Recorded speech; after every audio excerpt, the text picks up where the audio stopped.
Hello hi everyone అండి. మారుతి సాహితీ channel ప్రేక్షకులకు స్వాగతం సుస్వాగతం అండి. అంతా బాగున్నారా అండి? మేమంతా బాగున్నామండి.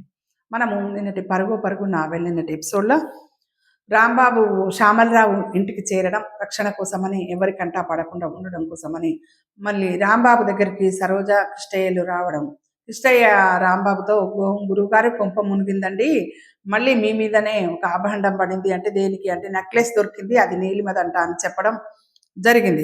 ఆ మాట విన్న రాంబాబు తల పట్టుకోవడం జరిగింది. ఈరోజు ఎపిసోడ్లో ఏం జరుగుతుందో వెళ్దామా అండి నావెల్లోకి. రాంబాబే నిరూపించాలి. సరోజా కిష్టయ్య రాంబాబు వంక జాలిగా చూశారు. అయిపోయింది, అంతా అయిపోయింది, నాకు ఉరిశిక్ష ఖాయం, రాంబాబు దీనంగా అన్నాడు. మీరేమీ బాధపడకండి గురువుగారు, అన్యాయం ఎప్పటికీ గెలవదు, నిజానిజాలు తెలిసి చివరికి న్యాయమే గెలుస్తుందండి గురువుగారు, న్యాయం చేతిలో చిత్తుగా ఓడిపోతుంది అన్నాడు కిష్టయ్య ఆవేశంగా. రాంబాబు చికాకుగా కిష్టయ్య వంక చూశాడు. ఎప్పుడు నేను ఉరి తీయబడ్డాక నువ్వు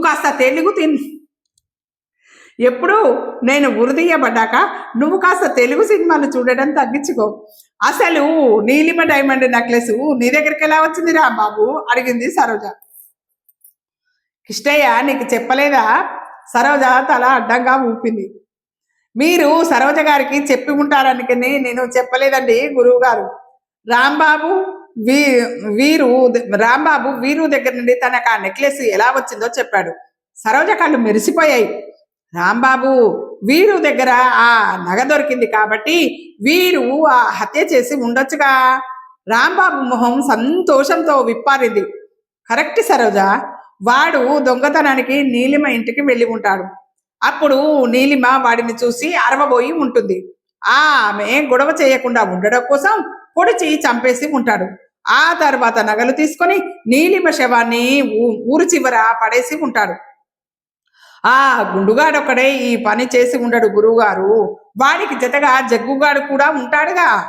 ఇద్దరు కలిసే ఈ పని చేసి ఉంటారు. అయితే పదండి, ఇప్పుడే పోలీసులకు చెప్దాం అన్నాడు రాంబాబు. లాభం లేదు రాంబాబు, వాళ్ళు నీ మాటలు నమ్మరు, నువ్వు చెప్పేవి కట్టుకథలని అంటారు.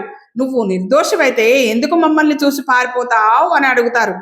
ఇకపోతే నీలిమతో నీ ఫోటో ఒకటి, దాన్ని చూసిన తర్వాత నువ్వేం చెప్పినా మేమేం చెప్పినా నిన్ను నమ్మరు. ఇవి కాక నీలిమ డైమండ్ నెక్లెస్ నీ దగ్గర దొరికింది, ఒకదానికి ఒకటి బాగా తోడయ్యాయి రాంబాబు అంది సరోజ. రాంబాబు మళ్ళీ రెండు చేతులతో తల పట్టుకున్నాడు. మరి గురువుగారు తప్పించుకునే మార్గం ఎలా? రాంబాబు తన హత్య చేయలేదని నిరూపించుకోవాలి, అంటే ఎవరు హత్య చేశారో వాళ్ళని సాక్ష్యాలతో సహా పట్టించాలి అంది సరోజ. ఎలా? నేను బయటికి రావడానికే వీల్లేదే, బయటకు అడుగు పెడితే పోలీసులు నన్ను పట్టుకుంటారుగా. అయితే మాత్రం ఏం గురువు గారు, చాలా సింపుల్, మీరు జైల్లోనే పుట్టినరోజు చేసుకుంటారు అన్నాడు కిష్టయ్య ఉత్సాహంగా. రాంబాబు సరోజ అయోమయంగా కిష్టయ్య వంక చూశారు. ఆ మాత్రం అర్థం కాలేదా అన్నట్టు ఇద్దరు వంక జాలిగా చూశాడు కిష్టయ్య. జైల్లో పుట్టినరోజు పార్టీ స్వీట్లో మత్తుమందు కలిపి అందరికీ పంచుతామన్నమాట. అప్పుడు అందరూ అవి తిని పడిపోతే మీరు తప్పించుకోవచ్చుగా, చార్లెస్ శోభరాజ్ లాగా అన్నమాట. రాంబాబు సరోజయ్య కిష్టయ్య వంక చూశారు. అది జరిగే పని కాదు కానీ ఈ విషయం గురించి మనం కాస్త ఆలోచించాలి అంది సరోజ.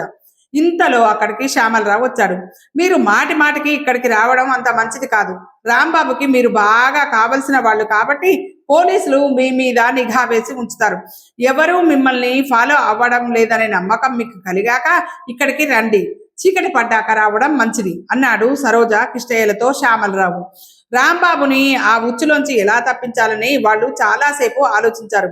ఇంతకీ పరిష్కారము దొరకడం లేదు, ఎంత ఆలోచించినా పరిష్కారం దొరకడం లేదు. నీలిమ శవం ఊరి చివరి దొరికింది కాబట్టి హంతకుడికి సంబంధించిన ఆధారాలు ఏమైనా అక్కడ వెతికితే దొరుకుతాయో ఏమో అన్నాడు శ్యామలరావు.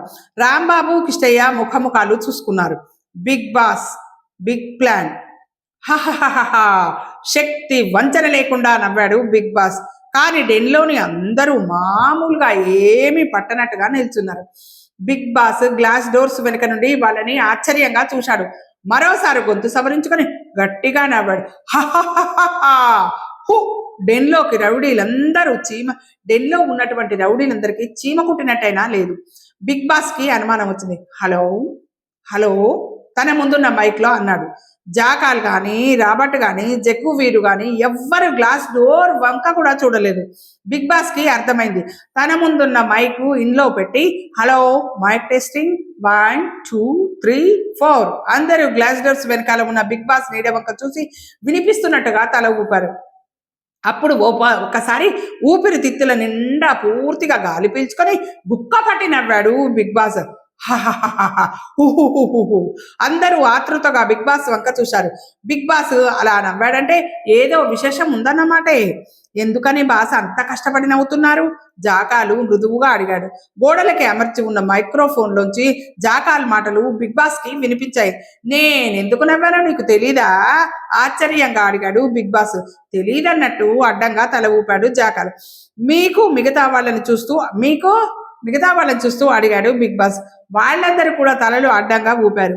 ఓరి సన్నాసుల్లారా, కోళ్ళు కుక్కలు మింగడం తప్ప ఏవో పేపర్ చదువుదాము, ఓ న్యూస్ తెలుసుకుందామన్న ఆలోచనే లేదు మీకు.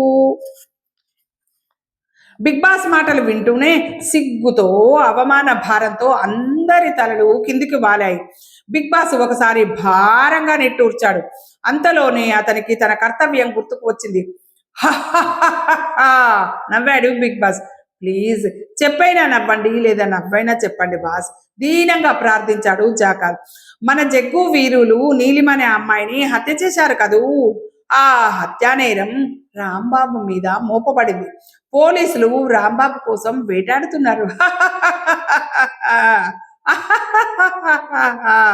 ఆ వార్త వింటూనే జగ్గు వీరులు కూడా సంతోషం పట్టలేక నవ్వారు. బిగ్ బాస్ జాకాల్ వంక మెచ్చుకోలుగా చూశాడు. ఈ ఎకోసిస్టమ్ ఎప్పుడు పెట్టించావు జాకాల్? ప్రేమ నిండిన స్వరంతో ప్రశ్నించాడు బిగ్ బాస్. అది మీ నవ్వులాటకు ప్రతిధ్వని కాదు బాస్, మీరు నవ్విన వెంటనే జగ్గు వీరులు కూడా నవ్వారు, అంతేకాని నేను ఎకోసిస్టమ్ ఏమీ పెట్టించలేదు బాస్. ఆహా, నేను నవ్వేటప్పుడు వేరే వాళ్ళు నవ్వకూడదని తెలీదా? కోపంగా అరిచాడు బిగ్ బాస్. తప్పైపోయింది బాస్. కోరస్ కానీ జగ్గు వీరు ఒక్కసారి చెంపలేసుకున్నారు. ఈసారి గట్టిగా వికటాటహాసం చేసి ఒకసారి నవ్వాపి జగ్గు వీరుల వంక చూశాడు. ఈసారి వాళ్ళు నవ్వలేదు. గుడ్, తృప్తిగా తల పంకించాడు బిగ్ బాస్. అందరూ జగ్గు వీరుల వంక అభినందనగా చూశారు. నీలిమ హత్య మాత్రమే కాదు, ఈ మధ్య మనం చంపేసిన అమ్మాయిని కూడా రాంబాబే హత్య చేసి ఉంటాడని ఇన్స్పెక్టర్ శ్రీరామ్ భావిస్తున్నాడు అన్నాడు బిగ్ బాస్. అయితే మనం అమ్మాయిలతో స్మగ్లింగ్ కంటిన్యూ చేయవచ్చు బాస్, మనం చేసే నేరాలన్నీ రాంబాబు మీదకే వెళ్తాయి అన్నాడు జాకాల్. Brilliant idea. రేపటి నుంచి మనం అమ్మాయిల్ని సింగపూర్, హాంకాంగ్లకి పంపిస్తాం. అక్కడ వాళ్ళకి డాక్టర్లు పొట్ట ఆపరేషన్ చేసి పొట్టలో డైమండ్స్ పెట్టి కుట్టేస్తారు. మళ్ళీ వాళ్ళు ఇండియాకి రాగానే ఇక్కడ డాక్టర్ల చేత పొట్ట ఓపెన్ చేయించి డైమండ్స్ తీసేసుకుంటాం చెప్తూ ఆగాడు బిగ్ బాస్ అందరి వంక చూస్తూ. తర్వాత మనకి సాయం చేసిన ఆ అమ్మాయిలకి మంచి రెమ్యునరేషన్ ఇచ్చి పంపించేస్తాం, అంతే కదా బాస్? హుషారుగా అన్నాడు జాకాల్. జాకాల్ మాటలకి బిగ్ బాస్ కి చాలా బాధ కలిగింది. సారీ అండి. ఆహా జాకాల్, నీ మైండ్కి ఏమైంది అసలు? మన రహస్యాలు తెలిసిన అమ్మాయిల్ని బతకనిస్తామా? మొన్న ఆ అమ్మాయిని చంపేయలేదు, అలానే అందరిని చంపేస్తాం. అంతేకాదు పోలీసులకి రాంబాబు మీద ఇంకా అనుమానం రావడానికి స్మగ్లింగ్ కి సంబంధించిన కొన్ని కాగితాలు, మొన్న మనం చంపిన అమ్మాయి ఫోటో రాంబాబు ఇంట్లో పడేసి పోలీసులకి ఓ ఫోన్ కొట్టండి. అలాగే బాస్. ఒరే జగ్గు వీరు, రాంబాబు ఇల్లు మీకు తెలుసుగా, ఆ పనేదో మీరే చెయ్యండి. అలాగే అన్నాడు జగ్గు మీసం మెలేస్తూ. అంతేకాదు ఆ రాంబాబు ఎక్కడున్నా మనం వెతికి పట్టుకోవాలి అన్నాడు బిగ్ బాస్. పోలీసులకి పట్టివ్వడానికా బాస్? హుషారుగా అడిగాడు వీరు. నువ్వు ఇలాంటి తెలివి తక్కువ ప్రశ్నలు ఇస్తే ఉద్యోగం పర్మనెంట్ చేయనంతే, నీ ప్రొఫెషన్ మరో 3 నెలలకి ఎక్స్టెండ్ చేస్తా బిగ్ బాస్ గర్జించాడు. వీరు నాలుక కొరుక్కొని చెంపలేసుకున్నాడు. రాంబాబుని వెతికి పట్టుకుని చంపేయాలి, ఆ తర్వాత అతని శవాన్ని మాయం చేయాలి. మనము మన నేరాలు హాయిగా చేసుకుంటూ ఉంటాం, పోలీసులు మాత్రం చనిపోయిన రాంబాబు కోసం వెతుక్కుంటూ ఉంటారు. రాంబాబు దొరకడు, మన నేరాలు ఆగవు. కళ్ళు కళ్ళు అని దగ్గుతున్నాడు. ఈవేళ చాలా నవ్వారు. ఇంకా ఆపేయండి బాస్, దగ్గొస్తుంది. జాకాలు మెల్లగా అన్నాడు. గ్లాస్ డోర్స్ వెనకాల కాసేపు దట్టమైన పొగలు వ్యాపించాయి. పొగ పోయిన తర్వాత బిగ్ బాస్ కూర్చున్న కుర్చీ ఖాళీ అయింది. ఇన్స్పెక్టర్ శ్రీరామ్ రివాల్వింగ్ చైర్లో అటు ఇటు తిరుగుతున్నాడు. అతనికి ఎదురుగా కానిస్టేబుల్ 111 చేతులు కట్టుకుని నిల్చున్నాడు. దొరికినట్టే దొరికి రాంబాబు తప్పించుకున్నాడు. Yes sir. What yes sir? అసలు నిన్ను షూట్ చేయాలి. రాంబాబు ఎక్కిన లారీ నెంబరు నోట్ చేసుకుని ఉంటే రాంబాబు ఎక్కడ దిగాడో తెలిసేది. ఎలా సార్? అంత ఎత్తున ఉన్న కొండ మీద నుండి కింద వెళ్తున్న నా లారీ నెంబరు ఎలా కనిపిస్తుంది సార్? అసలు ఆ లారీ డ్రైవర్ని షూట్ చేయాలి. రాంబాబుని పట్టుకొని ఉంటే మనకి ఎంత క్రెడిట్ దక్కేది, నాకు కూడా ప్రమోషన్ వచ్చేది ఉండేది సార్. రాంబాబు ఎక్కడున్నాడో తెలీదు. ఒక పక్క స్మగ్లింగ్ జరుగుతూ ఉంది. ఆ ముఠా నాయకుడు ఎవరో మనకి తెలీదు. పైనుండి ఆఫీసర్ల ప్రెషర్ ఒకటి. ఓ, నా తల తిరిగిపోతుంది. మీ తల అందుకు తిరగనులే సార్. మరెందుకు తిరుగుతుంది? ఆశ్చర్యంగా 111 వైపు చూశాడు ఇన్స్పెక్టర్ శ్రీరామ్. మీరా రివాల్వింగ్ చైర్లో కూర్చొని గిరగిరా తిరుగుతున్నారు సార్. అంతలో ఫోన్ మోగింది. శ్రీరామ్ రిసీవర్ ఎత్తాడు. Hello, inspector Sriram here. చూడు మిస్టర్ శ్రీరామ్, నేను చెప్పేది జాగ్రత్తగా వినండి. హలో, ఎవరు మీరు? మీ శ్రేయోభిలాష్ని. పేరు ఏదైతేనే చెప్పాగా మీ శ్రేయోభిలాష్ని. మీకు ముఖ్యమైన ఇన్ఫర్మేషన్ ఇవ్వాలని ఫోన్ చేశాను. ఏమిటది? మీరు స్మగ్లింగ్ ముఠాను పట్టుకోవాలని విశ్వ ప్రయత్నాలు చేస్తున్నారని నాకు తెలుసు. ఆ ముఠా నాయకుడు కూడా ఎవరో నాకు తెలుసు. ఎవరు ఎవరు ఎవరు ఎవరు కంగారుగా అడిగాడు శ్రీరామ్. రాంబాబు. శ్రీరాము నోరు తెరిచాడు. రాంబాబు ఇప్పుడు ఎక్కడున్నాడు? రాంబాబు ఎక్కడున్నాడో మీరు కనుక్కోవాలి. రాంబాబే స్మగ్లింగ్ ముఠాకి నాయకుడని మీకు తెలుసు. మీకెలా తెలుసు? నాకు తెలుసు అంతే. మీరు రాంబాబు ఇంటిని సోదా చేస్తే మీకు ఆధారాలు దొరుకుతాయి. మొన్న ఒకసారి చేశాం. ఆ మధ్య హత్య చేయబడిన నీలిమ డైమండ్ నెక్లెస్ తప్ప ఇంకేమీ అక్కడ దొరకలేదు. మరోసారి సోదా చేయండి. అలాగే, మీ పేరు చెప్పండి. నేను చెప్పను. చెప్పండి, లేకపోతే షూట్ చేసేస్తాను ప్లీజ్. అవతల మనిషి ఫోన్ డిస్కనెక్ట్ చేసేశాడు. పట్టుకుంటే 10,000. అప్పుడు సమయం ఉదయం 7 గంటలైంది. ఊరి చివర రాంబాబు కిష్టయ్య ఆ ప్రదేశం మొత్తం గంట నుండి గాలిస్తున్నారు. ఆ ప్రదేశంలోనే నీలిమ శవాన్ని వాళ్ళు ఫోటో తీశారు. హంతకులకు సంబంధించిన క్లూలు ఏమీ వాళ్ళకి అక్కడ దొరకలేదు. ఒక పని చేద్దాం గురువు గారు, హంతకులు ఇక్కడి నుండి శవాన్ని తీసుకెళ్లి ఊబిలో పడేశారు కదా, అక్కడ కూడా వెతుకుతాం అన్నాడు కిష్టయ్య. పద అన్నాడు రాంబాబు అడుగులు ముందుకు వేస్తూ. ఊబి దగ్గర కూడా వాళ్ళకి ఏ విధమైన ఆధారాలు దొరకలేదు. మనం వేరే మార్గం ఏదైనా ఆలోచించాలి నిస్పృహగా అన్నాడు రాంబాబు. ఇద్దరు మెయిన్ రోడ్డు దాకా నడుచుకొని వచ్చారు. సిటీ వైపు వెళ్లే ఒక లారీని ఆపేశారు. ఎక్కడికి వెళ్ళాలి సార్ అన్నాడు లారీ డ్రైవరు. ఊళ్ళోకి చెప్పాడు కిష్టయ్య. ఎక్కండి క్యాబిన్ తలుపు ఎక్కండి క్యాబిన్ అంటూ తలుపు తెరిచాడు. రాంబాబు కిష్టయ్య ఇద్దరు లారీ ఎక్కి క్యాబిన్ లో డ్రైవర్ పక్కన కూర్చున్నారు. దుమ్ము రేపుకుంటూ లారీ ముందుకు కదిలింది. ఒక 5 నిమిషాల తర్వాత రోడ్డు పక్కన ఒక పాకా హోటల్ ముందు లారీ ఆపాడు డ్రైవర్. కాస్త వేడివేడిగా టీ తాగొస్తాను, మీరు కూడా తాగుతారా? ఇద్దరిని అడిగాడు డ్రైవర్. నువ్వెళ్ళు, మేం లారీలోనే కూర్చుంటాం అన్నాడు రాంబాబు. లారీ డ్రైవర్ కిందికి దిగి పాకా దగ్గరికి వెళ్ళాడు. పాక ముందున్న బెంచి మీద ఇద్దరు వ్యక్తులు కూర్చొని ఇడ్లీలు తింటున్నారు. తను బెంచికి చివరగా కూర్చొని టీకి ఆర్డర్ ఇచ్చాడు లారీ డ్రైవరు. 2 నిమిషాల్లో వేడివేడి టీ వచ్చింది. లారీ డ్రైవర్ మెల్లమెల్లగా టీ చప్పరించాడు. అతను కూర్చున్న బెంచికి ఎదురుగా స్టూల్ మీద ఒక వ్యక్తి న్యూస్ పేపర్ చదువుతున్నాడు. డ్రైవరు టీ తాగడం పూర్తి చేసి కప్పు నేల మీద పెట్టాడు. డబ్బుల కోసం వచ్చిన కుర్రాడి చేతిలో ₹1/2 పెట్టి లేచాడు. అప్పుడు చూశాడు అతను ఎదురుగా కూర్చుని ఉన్న తన చేతిలోని పేపర్ వంక. డ్రైవరు కళ్ళు చిట్లించి చూశాడు. అతనికి ఏదో అనుమానం వచ్చింది. గబగబా దగ్గరికి వెళ్ళి వంగి పేపర్ వంక చూశాడు. సందేహం లేదు, ఈసారి ఈ కింద పేజీ ఒకసారి ఈ కింది పేజీ ఇస్తారా సార్ అన్నాడు డ్రైవరు అతనితో. అతను అడుగు పేజీ తీసి డ్రైవర్కి ఇచ్చాడు. డ్రైవరు ఆ న్యూస్ని గబగబా చదివాడు. ఒకటికి 2 సార్లు చదివాడు. అతని కళ్ళు ఆనందంతో విప్పారాయి. ఏవండి, నాకు ఈ పేజీ ఇచ్చేయండి ప్లీజ్ అన్నాడు ఆ వ్యక్తితో. కానీ నేను ఇంకా ఆ పేజీ చదవలేదు అన్నాడు అతను. ఈ పేజీలో వార్తలు ఏవీ లేవండి, ఎక్కువగా అడ్వర్టైజ్మెంట్లే ఉన్నాయి. ప్లీజ్, ఏదో కంపెనీలో ట్రక్ డ్రైవర్ల పోస్టులు ఖాళీగా ఉన్నాయట. నేను ఉద్యోగానికి దరఖాస్తు పెట్టుకోవాలి. ప్లీజ్ వస్తాను సార్. అతను ఏమంటాడో ఎదురు చూడకుండా ఆ పేపర్ పట్టుకుని ముందుకు పరిగెత్తాడు డ్రైవరు. హుషారుగా విజిలేసుకుంటూ డ్రైవరు లారీ ఎక్కి స్టార్ట్ చేసి లారీని ముందుకు పరిగెత్తించాడు. కాస్త దూరం వెళ్ళాక సంతోషం పట్టలేకపోయాడు. గట్టిగా నవ్వాడు. కృష్ణయ్య, రాంబాబు డ్రైవర్ వంక వింతగా చూశారు. ఎందుకలా హఠాత్తుగా కారణం లేకుండా నవ్వుతున్నాడు?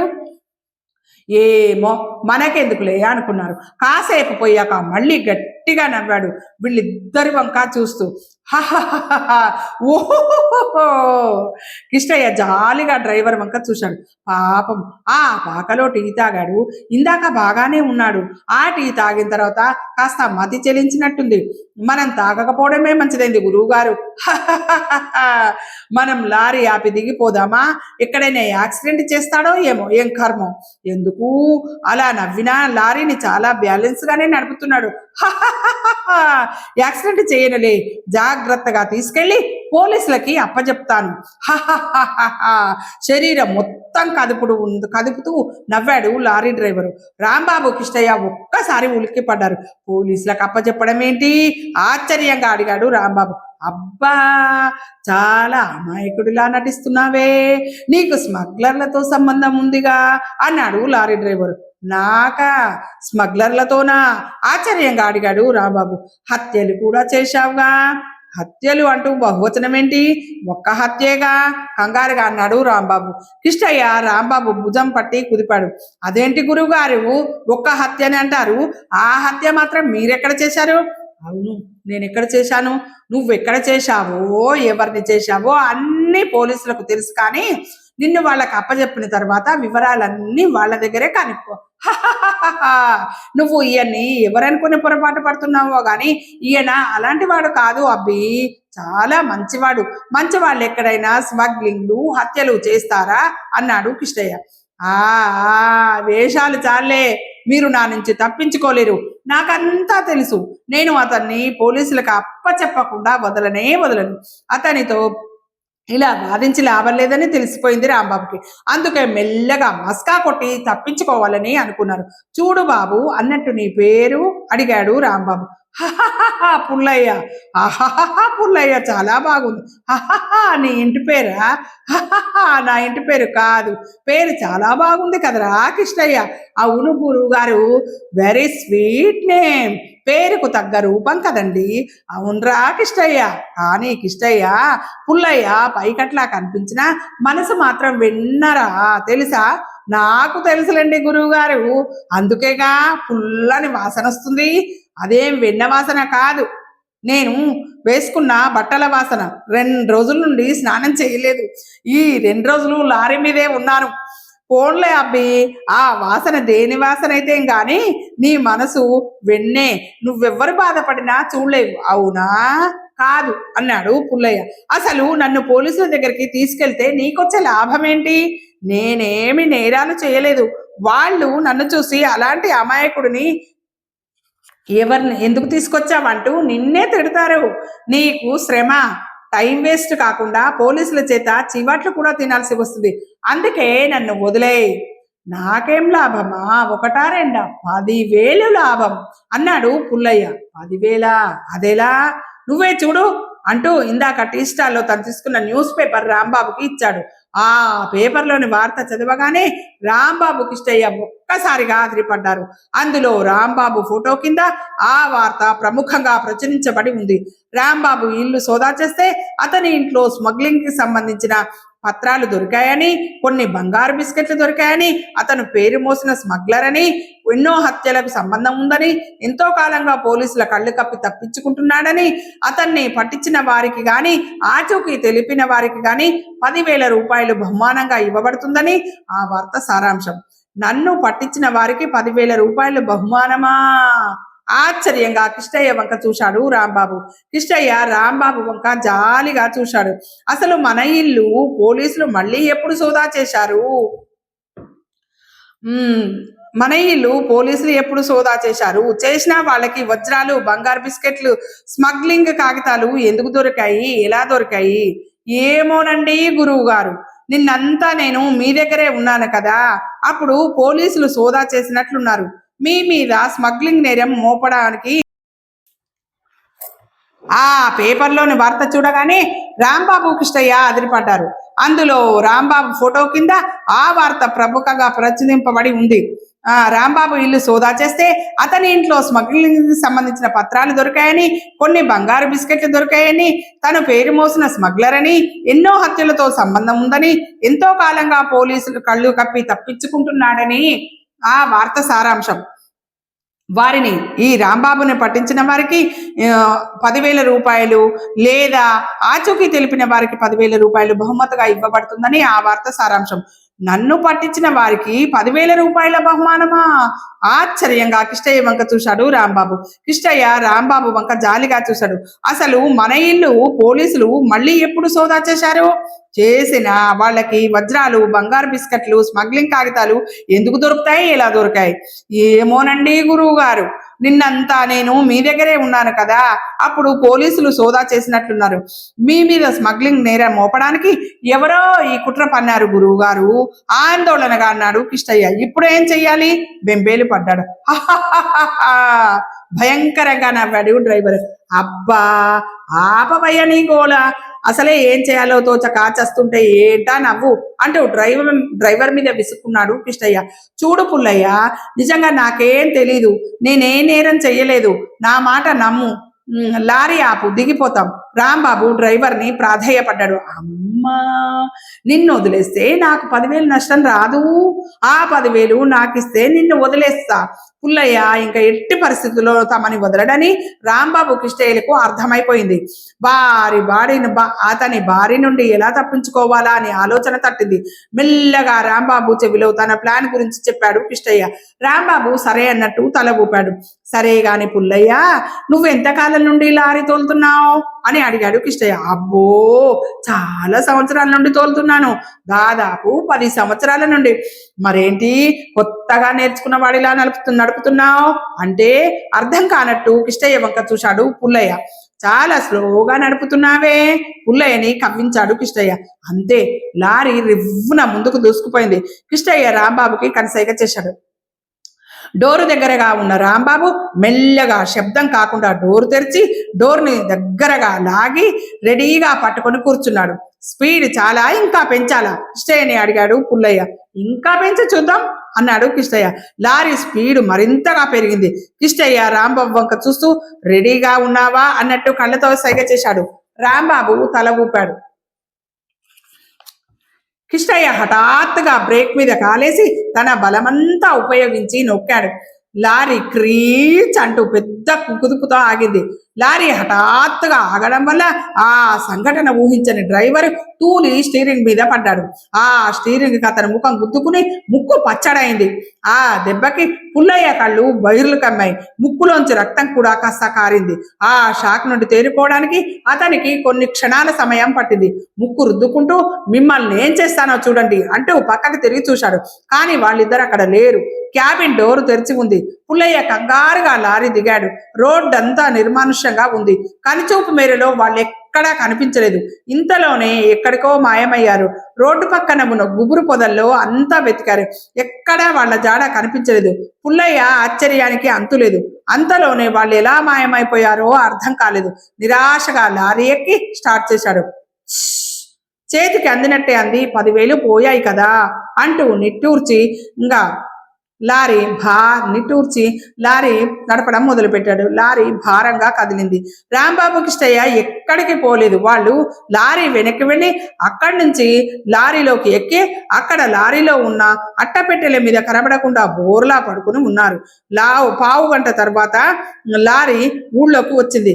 ఒకచోట ట్రాఫిక్ అడ్డొచ్చి లారీ స్లో అయినప్పుడు ఇద్దరు లారీలోంచి కిందికి మెల్లగా దూకేశారు. ఇది ఈరోజు ఎపిసోడ్ అండి. ఈ పరుగో పరుగు నావెల్లోని ఈ ఎపిసోడ్ మీకు నచ్చినట్టయితే లైక్ చేయండి, షేర్ చేయండి. మన మారుతి సాహితీ ఛానల్ను సబ్స్క్రైబ్ చేయండి. మీ అందరి ఆశీస్సులు, ఆదరాభిమానాలు మన మారుతి సాహితీ ఛానల్కి ఎల్లవెల్లలా ఉండాలని మనస్ఫూర్తిగా కోరుకుంటున్నానండి. మనందరము ఆనందంగా, ఆరోగ్యంగా, సుఖంగా, సంతోషంగా ఉండాలని ఎల్లప్పుడూ మనస్ఫూర్తిగా కోరుకునే మీ మారుతి సాహితీ ఛానల్ అండి. రేపటి పరుగో పరుగు నావెల్లోని రేపటి ఎపిసోడ్లో మళ్ళీ కలుసుకుందామండి. ఉంటానండి.